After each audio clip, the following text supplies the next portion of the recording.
Lady Ada, what is this? Hey, everybody, and welcome to Show and Tell. It's me, Lady Ada, with me, Mr. Lady Ada. But we're going to check in with people from around the community right now. We've got 30 minutes of hacking, soldering, coding, servoing, 3D printing, and more. Checking with some people from the Adafruit community, but everybody's welcome. Come on by. We're broadcasting here till 7:55. First up, we're going to hop into Shawn's Shawn is here workshop. from Digikey, and each time we have guests on and everything, I always say hi and everything, but I do want to do a special, whatever holiday you celebrate, it's always a good time to say thank you. Thank you, Shawn, for all the educational stuff you do, working with Digikey, and being part of this cool electronic community all these years, building something special together. So thank you. Yeah, my pleasure, and thanks to both of you for keeping everything going during the pandemic and, making an awesome open source electronics company. Trying. All right, what you got this week? Okay, I actually have a blinking lights demo, and this is something that I've been working on for the past couple of days. I'm actually working on an installation for a local group. I'm going to have a hallway, and the idea is I want to have a distance sensor, this little TF Mini, that detects when somebody walks down, and it kind of follows them and maybe does like some sparkle or something, just like an interactive kind of display. But one of the things I run into is driving a bunch of LEDs at the same time. And so what I've been working on is that's a Raspberry Pi Pico on top of my that's just the red board is a custom debugger that I'm using for step through debugging, and it's actually using the PIO to drive 6 strips, potentially up to 32. I don't have 32 to test, of NeoPixels. Wow. And I was working with Scott and I believe Paint Your Dragon, trying to get stuff working in CircuitPython. No dice. I think I have maybe a bad shift register, possibly. I don't know. But on the other, I was working on that and also doing the C code. C code happens to work. There's a demo up on the GitHub PIO or Pico examples GitHub repo, and that's where I started with, and I had to refactor a bunch of that so I can actually put in my own animations. But it's working. It's extremely fast. It takes less than a second. So this purple one down here, it takes less than a second for the LED to go from the first one to the end, even with 150 LEDs, which means I've got over 150 frames per second with 150 LEDs per strip, which means I probably can get 70, maybe 80 hertz refresh.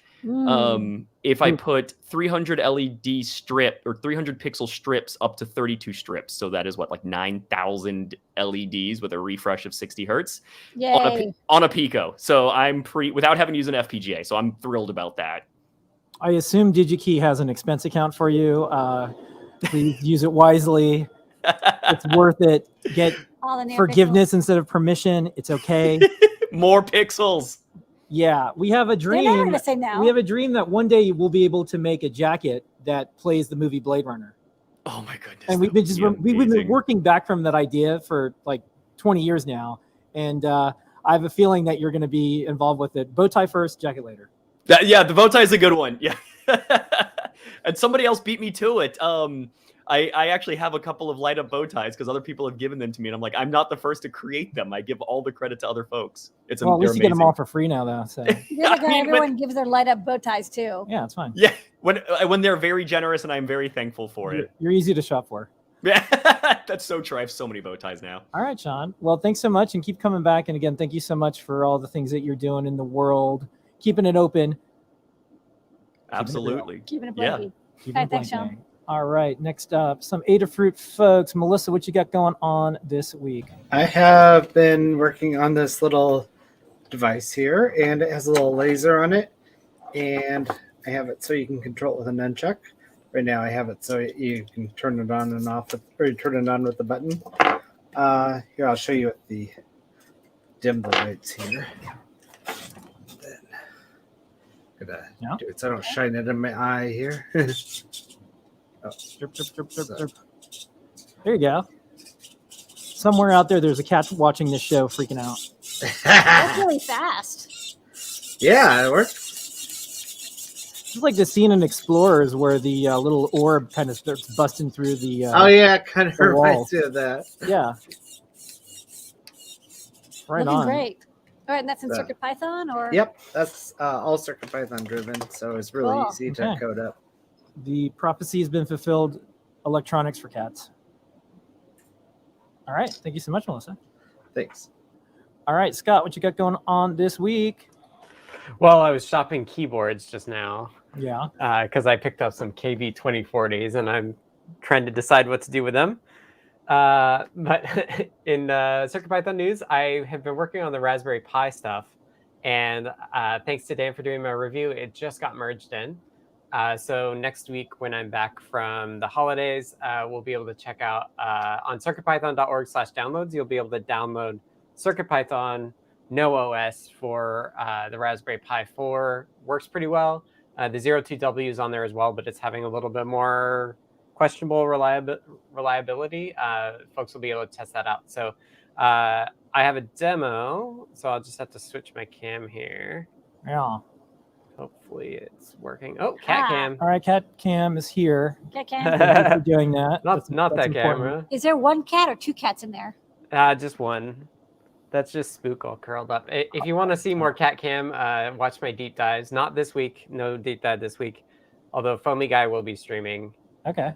But here is the demo I actually wanted to show you.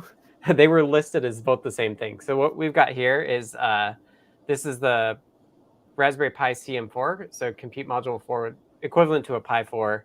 And then I have my custom breakout header with a Stemma QT.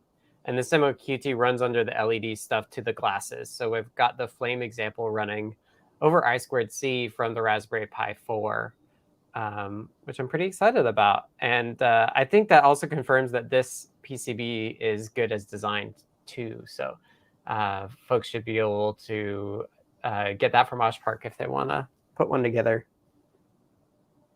All right. Amazing. So Cool, I2C for Raspberry Pi. I know that's a big thing because it had all the sensors and we have so many breakouts, GPIO expanders. Yeah, totally. Like Pis are valuable to Adafruit for all the stuff that you buy to use with a Pi. So this will be a very, very easy way to make just a temperature sensor or a sensor display on your TV. Because we had display I/O for your HDMI device. All right. Question from the chat was I2C megahertz. So how fast does it go? This is running at a megahertz. I was originally thinking I could only do 400 kilohertz, but once I figured out the clock divider, I was able to do a full megahertz Okay. on the I2C. All right. No deep dive this week with Scott, but tune in next week and you'll probably Yep. see a bunch of cool stuff and more. Thank you so much, Scott. Yeah, the leftovers. and tune into Foamy Guy on Friday, who will be Yeah, in my when time you- slot. Tag me or something like that. I'll get the word out on Friday. Okie doke. Cool. All right, thank you, Dan, Scott. what you got going on? Hello. Okay, I was going to talk about cooperative multitasking in CircuitPython, Right. and I've got a link in the chat. You can take a look. This guide has just gone live. The idea of cooperative multitasking is that you have multiple tasks in your program, and they take turns running, and they cooperate in taking turns. One of them says, "I'm done for a little while. You can run." And another one says, I need to wait because I'm waiting on something so somebody else can run. So this is all using a library called async.io, which is in regular Python and has been there for like 9 years or something like that. It was originally written to do network I/O. MicroPython has picked it up in the past couple of years, and now we've taken that library mostly from MicroPython and made it run on CircuitPython. So it's a very different way of writing, of having your program do multiple things at once. You write these tasks, and then they just have to take turns. They don't have to interact with each other. So I have a very simple demo here, a Blinky Lights demo, which is what mostly is in the guide. You can see on the left side here, here's this program. I create 2 tasks to blink 2 different LEDs. One blinks every quarter of a second, one blinks every tenth of a second, 10 times or 20 times. So I'll run that program. You can watch the LEDs blink. They're going to stop because it's not running indefinitely. Nope. All right. And then if you look at that code, there's just this one routine that does the blinking, and then you wait for the tasks to run. You gather them and wait for them to complete running. So we have a little more complicated example here, in which I have two more blink tasks here, and then I have two tasks that are monitoring some buttons so I can speed up and slow down the blinking. And these tasks just communicate through a shared object. Usually when you're doing something complicated like this, you have to have one big loop and you have to keep checking what time it is and all this kind of stuff, but the task makes it much easier to do that. So I'm having this thing blinking, and now I'll press the button and I'll start speeding up each different one, each set of buttons. Okay, so if you look at these programs, what's happening, for instance, in the blinking is that here's the blink loop while true, and we flip the LED, and then we await a special kind of sleep that's at the async IO library, and that causes this piece of code to give up its turn for a while, and then somebody else can run. And when it's done, then it's ready to run again. The scheduler will notice and will let it start running again from this point. It's called the coroutine. So this is all really complicated and is not what you're used to, but please take a look at the examples in the guide. And I think you'll see a simple programming paradigm, get some ideas about what you want to do, things you want to do at the same time that normally would require some convoluted code checking on each other. Yeah. All right, good explanation, Dan. I better understand it now. I was reviewing the guide before it went live, and I'm like, I think I get this. I think I understand how we're going to maybe talk about this because it's super advanced, but at the same time, we made it really simple to try out. So I hope folks do. Yeah, please try it and try the blinking lights examples. And All right, thanks so much, Dan. Okay. Next up, Jeff, what you got going on this week? Hello. So I love time. And this is a little project that shows the time signal from the radio station in Fort Collins called WWVB. This is the other, I've got two of these built.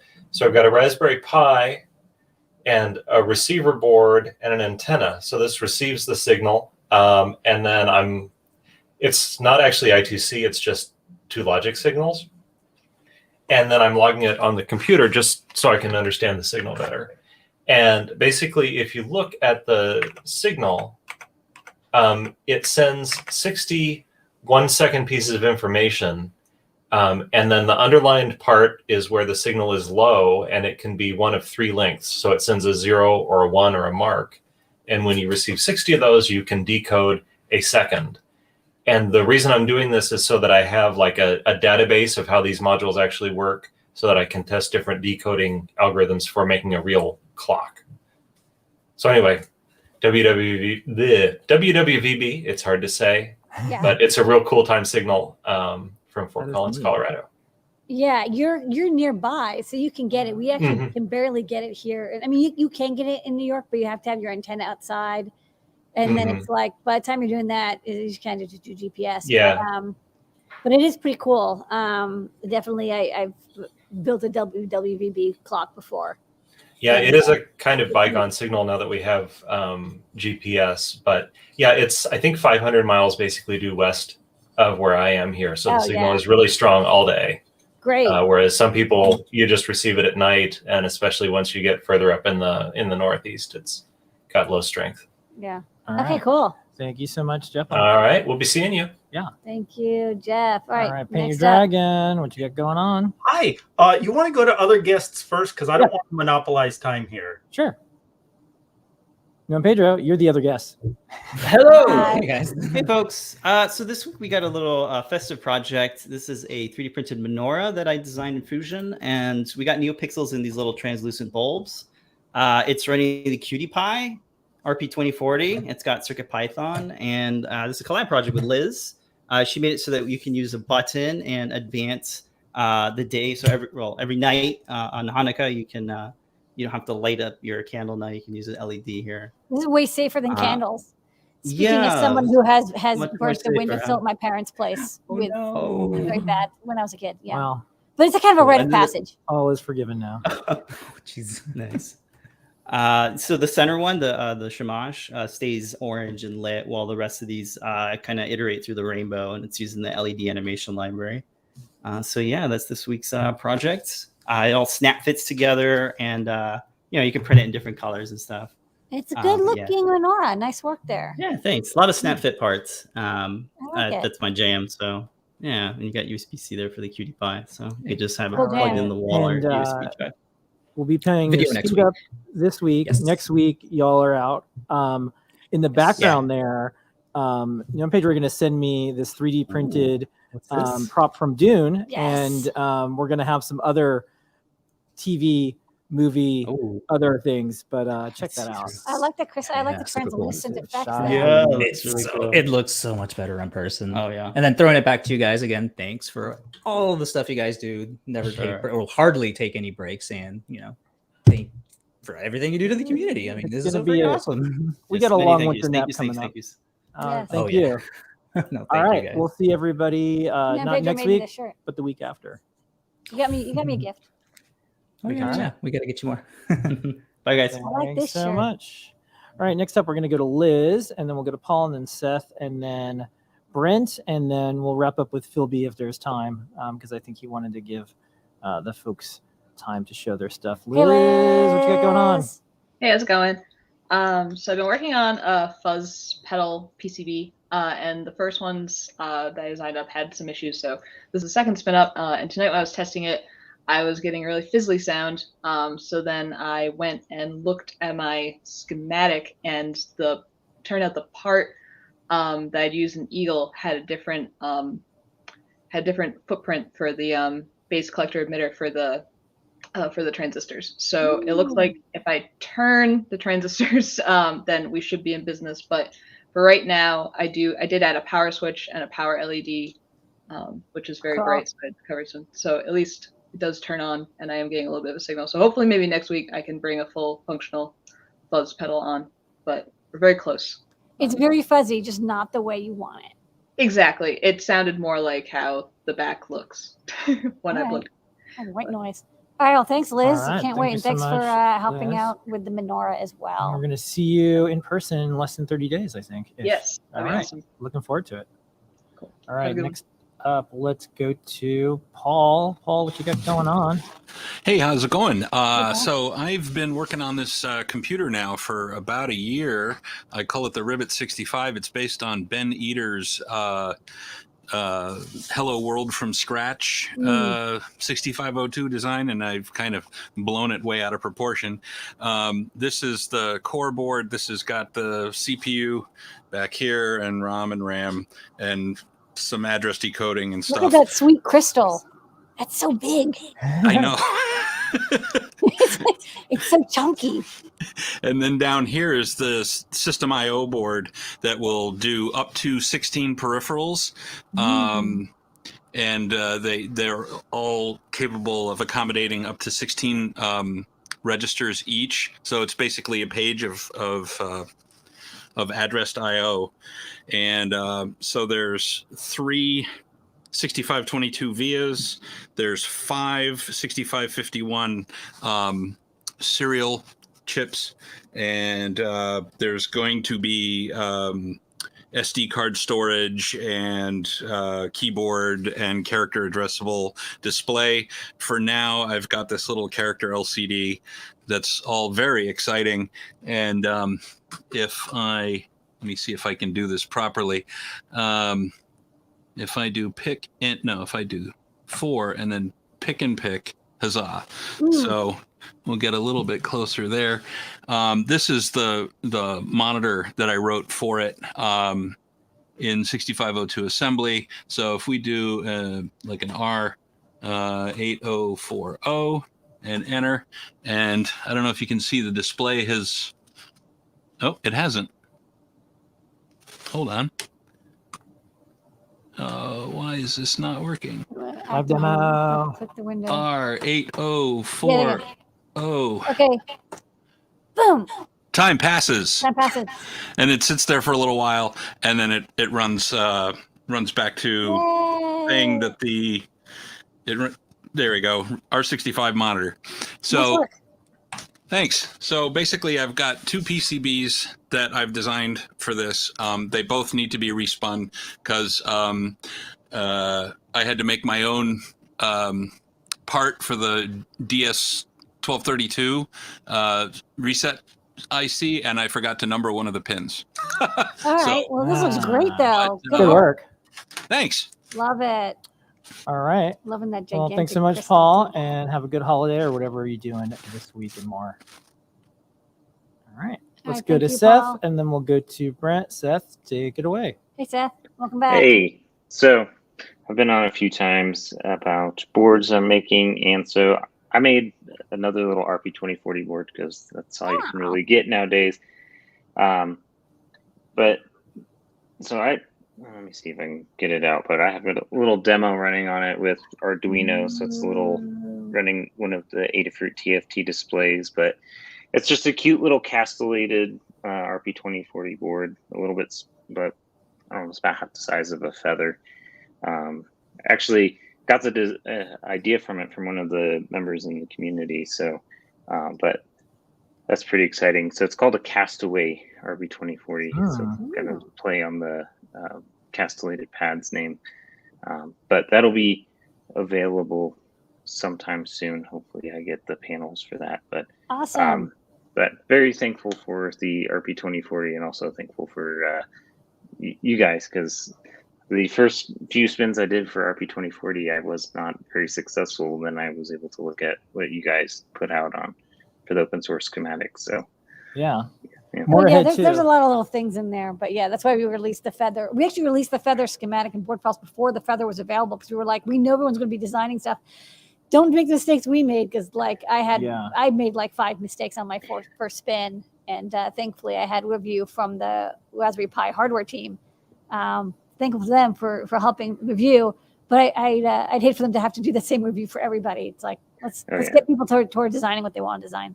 Oh yeah. It helped out a lot. I realized that my two of my spy flash pins were swapped on it for all my footprint. So I got those switched around, and they've all been really great so far. So Sweet. just more up to 2040 boards, and all right, that. great to see you, Seth. Well, thank you so much, Seth. Thanks. All right, now we're going to go to Brent. If there's time, we'll do some retro stuff with Phil B. Brent, take it away. Hey guys, I got the week off work, so I took my Matrix portal, turned it into a clock. Nice. And then I took the LED glasses and I hooked it up to Bluefruit Connect, so you can change the color of it. Yeah. Nice. And then I also made it so like you have a few examples on there, so when you click the button, like here's the oh wow, voice talking one, here's the eyes, and then the then back to Bluefruit where I could connect to my phone. Yeah. All right, good demos. Work. I don't think we made a video that shows all this, so thank you. Yeah, good job. All right. All right, Brent. Thank you so much. All right, Brent. Thanks All for right, coming by. Phil B, play us Happy out. Thanksgiving. I see NeoPixels behind you. I think that's more interesting than what I've got. Anyway, interactive show and tell. Do you want video or book? Video or book? Let's do book. Book. Okay, good. Because video would be like, let's make a deal, and you get the door with the donkey behind it, like the crap. And you don't actually get the goat or the donkey. I wish I could actually get the. Yeah, I know, right? Yeah, that'd be cool. To go. Okay, so you get RetroTech book. So there's this dude, Ivan Sutherland. He's still with us, and the breadcrumbs of history of anything interactive with computers, those all like that is Ivan Sutherland's bread that we're all eating. Interactive drawing on computers, virtual reality, augmented reality, flight simulators, that like everything goes back to this dude. And around 1980, he built a walking robot, a hexapod walking robot. But I don't mean like a hexapod, like a little walking robot. It was actually a vehicle that this guy sounds so cool. You would sit on and drive around. And Nice. This was like 1980, and there was no, you couldn't go to Maker Faire. There wasn't a Make Magazine or a web that you could share things with. So he self-published a book, which completely breaks down how this robot was built and all the pneumatics and hydraulics and welding and stuff just breaks it down step by step. Oh, look at that drawing. The control box the drawing was beautiful. Oh yeah, I know, the diagrams are amazing. Does it exist anywhere online for the world to see? No, maybe we can fix that. But yeah, because it there's no barcode, there's no ISBN number. It's kind of hard to locate. And I was very lucky to find a copy at a bookstore. That is no amazing. way. You found it at a bookstore? What a great find. The illustrator, Frederick Carlson, he does some nice, he's done like a series on jazz musicians and stuff. Really neat stuff, like a very earthy style. So it's interesting to see like all these technical illustrations by him. Yeah. But yeah, it's just this odd thing that this guy who's like pivotal in all of computer graphics also had this robot hexapod total Maker Faire Burning Man style. Was this a pre-SRL, or do you think? Yeah, it looks like it is. Yeah, this goes way back. So we invented everything, huh? One thing, I'll put my Adafruit management hat on. If you want to build a little, one of those scanners that have like is two scanners next to each other, there's some things I've seen online where it lets the book sit like directly on top. I think like archive.org uses it. Buy them inexpensive because that's worth it for having. Yeah, this is one of those things that I'm sure there's other copies around, but it really should be preserved because, like I said, it's kind of this guy's a big deal.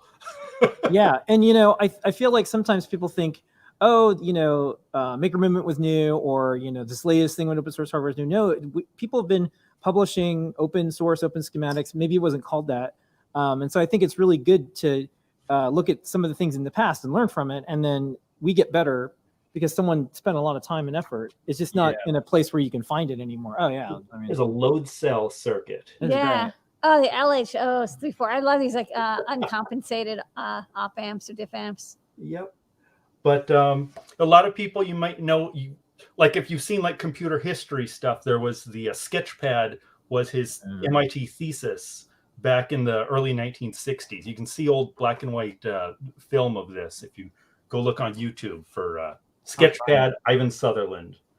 And it's just mind-blowing that this was done. Does he live in Silicon Valley still? I think he's East Coast. Okay. I could be wrong. Look on Wikipedia. To the duck go. All right. Well, thank you so much, Phil. Nice. Have a fantastic holiday and more. And yeah, book was a good choice. And thank you for bringing in the delight as always. And once again. Oh, you bet. All right. Thank you for putting up with my quirks. You and me both. I'll see you later. Put on the cat head. No. All right. That's it. Thank you so much, everybody. This was the best half an hour of our week. This week and most weeks, thank you so much for being part of the show and tell that we do here at Adafruit. I think it's been like 15 years of this so far. We're so grateful and thankful that people want to tune in and show and share their projects, tell your friends about it and more. And we'll see everybody next week. Ask an Engineer starts in about a minute. Bye, everybody.